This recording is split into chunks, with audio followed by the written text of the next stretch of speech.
It was December 2nd, 2000, a sunny day in Santa Barbara, and I wanted to stick my hands in the dirt.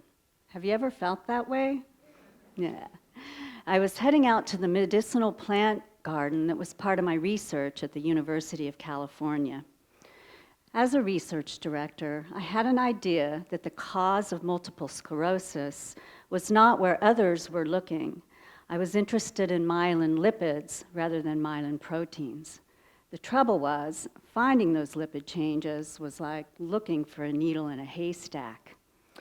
So I modified and developed innovative technology to evaluate brain tissue.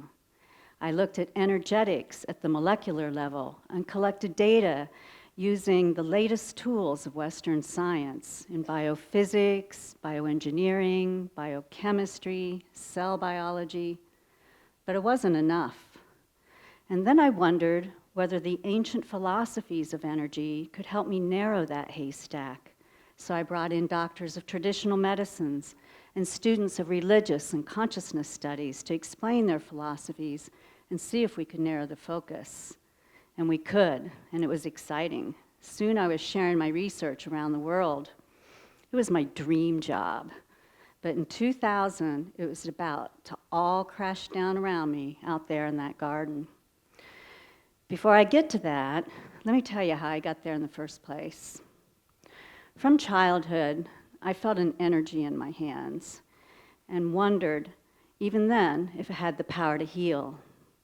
At 15, I loved running and won road races and wondered how exercise impacted health. I was born a scientist, a wonderer. In the 1970s in central Indiana, females who liked science became nurses. And if you really loved it, you became an ICU nurse.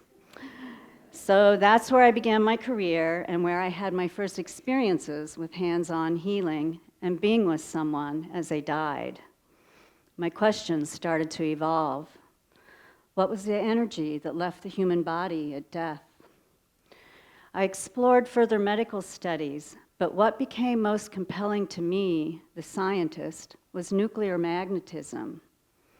I believed it was a link to these unseen energies. I quickly shifted to studies in physics and chemistry and pursued a PhD in physical chemistry to explore the energy concepts of the atom using quantum mechanics to understand disease, specifically multiple sclerosis. As I calculated the energies of atoms and molecules, I wondered, what powers the atom? But we did not have the technology to answer this. It wasn't even addressed. And so I continued to wonder.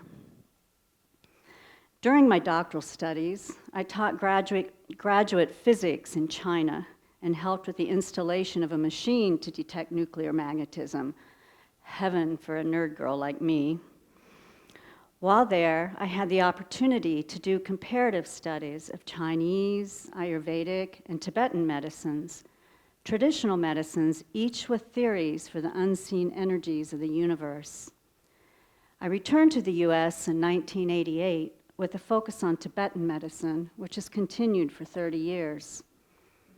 I am drawn to Tibetan medicine because of its unique number theories that overlap with my interests in math. It's precious pill medicines that utilize minerals and gems for healing, and its theories of the mind and the three mental poisons of attachment, anger, and ignorance that lead to all physical disease. So back to the medicinal garden. That day, on December 2nd, 2000, when I was watering baby white sage plants and about to plunge my hands in the dirt, a black widow spider walked onto my hand from under my coat sleeve. I immediately broke out in a cold sweat, and I flicked the spider off my hand, and I checked to see if I had been bitten. Feeling nothing, I went about my business, not realizing that black widows anesthetize when they bite. I had just received a near-lethal dose, and the venom was slowly diffusing into my body and took nearly 2 months to almost kill me. My body slowly curled up. I walked bent over like an ape, and my arms and hands were like claws. I lost my short and long-term memory. my ability to add numbers in my head, my ability to read. I developed primitive brainstem symptoms. Oddly, I retained a grasp of quantum mechanics and complex math. Western medicine wasn't helping. Only a Tibetan doctor had medicines to help through the journey, precious pills for removing toxins and restoring nervous system function, and I am convinced they saved my life and facilitated my recovery. Even while taking the Tibetan medicines, about a month after the bite, my gut became paralyzed and I couldn't even keep down water. I was hospitalized for 10 days and nearly died. I left my body and hovered over it and saw myself not as a physical being, but as an energetic being. And then I was back in my body, feeling my chest crack open. I heard loud cranking noises and a rush of wind and felt as if I were flying down a tunnel, reviewing my life. Then I arrived at a place of pure darkness, where time was not linear, space was not limiting, and consciousness existed without physical form. I felt profound unconditional love and longed to say, but a voice said to me, "Oh, no, you don't," and I was kicked out and back into a very painful and ill body. For 6 months, I remained bedridden and lived in silence and darkness, frozen in my body. It took me 2 hours just to turn over in bed. I had nowhere to turn but inward, and thus the true journey began. I missed exercise, so I meditated before sleep, setting the intention to exercise in my dreams. I began lucid dreaming. I dream of hiking or bicycling and wake feeling refreshed, as if I'd just gotten an endorphin rush.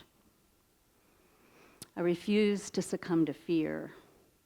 And after about 6 months of silence and darkness, I wanted to watch a movie. Guess what I chose? Arachnophobia.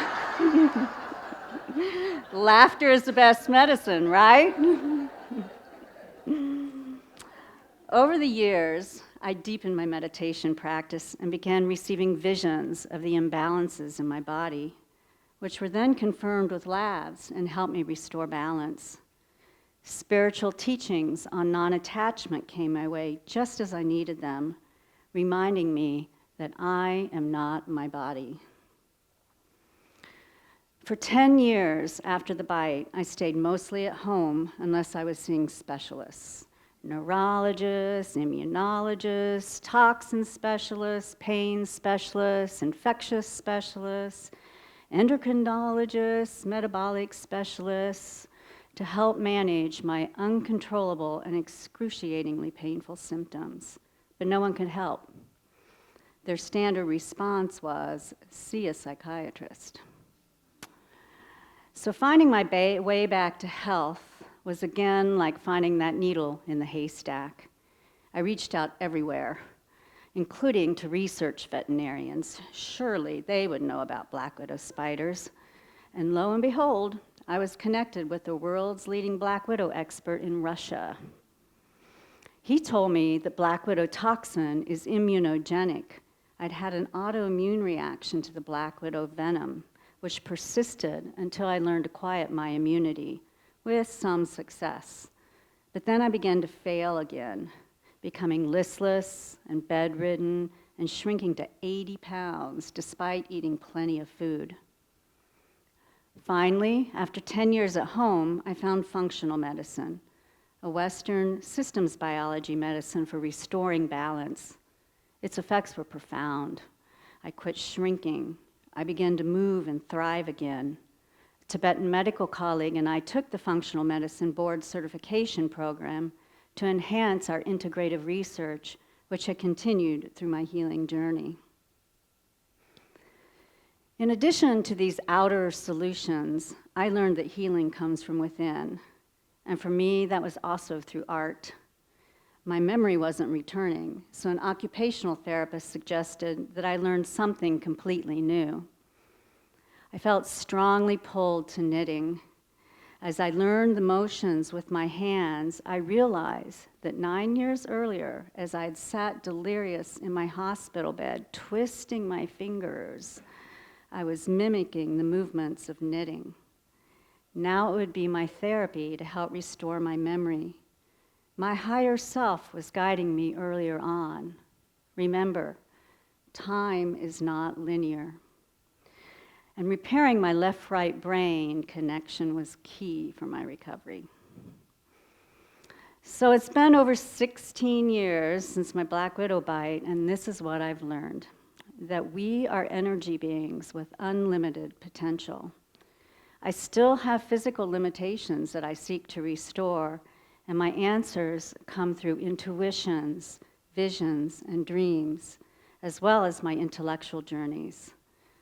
That there is a difference between healing and curing. I believe that healing begins in the heart and mind, and that if one truly wants to heal, the inner journey is crucial. My near-death experience brought me to a place of forgiveness and peace that is still with me.